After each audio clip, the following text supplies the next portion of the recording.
What is macroeconomics? Macroeconomics is the study of the economy as a whole and is about big issues, macroeconomic phenomena, and decision-making by producers, consumers, and the government, which will impact everyone in the economy.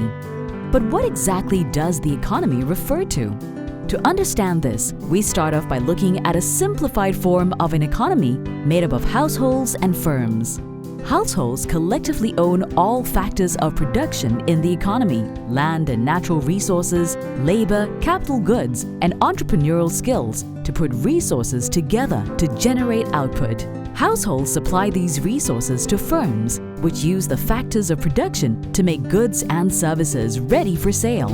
In return for the resources, firms pay households rent, wages, and interest. This total stream of factor payments to households is known as household income, which is used by households to purchase goods and services. In exchange for the goods and services, households pay firms an amount known as expenditure, which enables firms to continue to employ resources to make more things, and in the process, income is generated.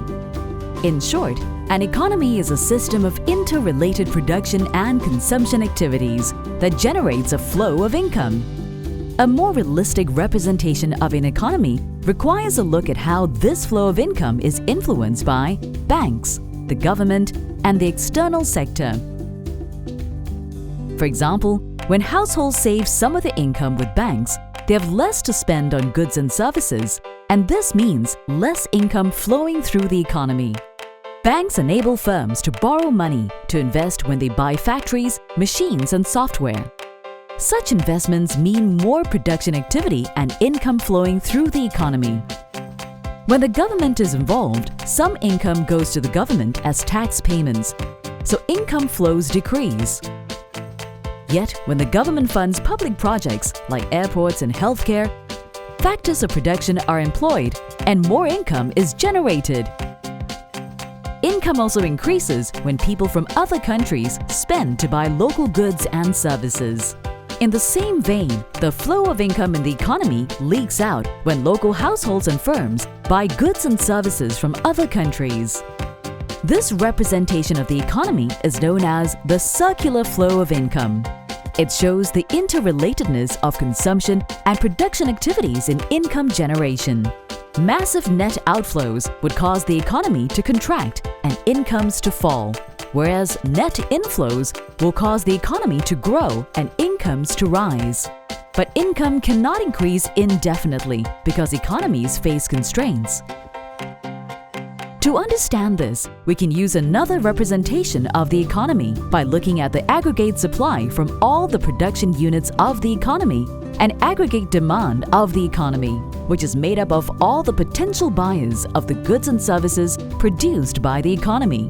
Aggregate supply is affected by the costs of production and limited by the resources and level of technology of the economy. On the other hand, aggregate demand is affected by the expenditure decisions of households, businesses buying capital goods, government, and the external sector.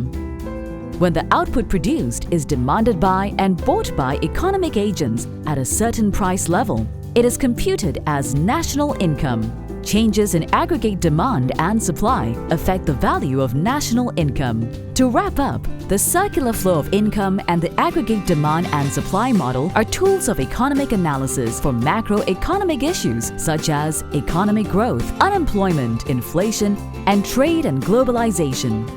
And these are developments that affect everyone, including you and me. How has the macroeconomy affected you and the decisions you made in recent times?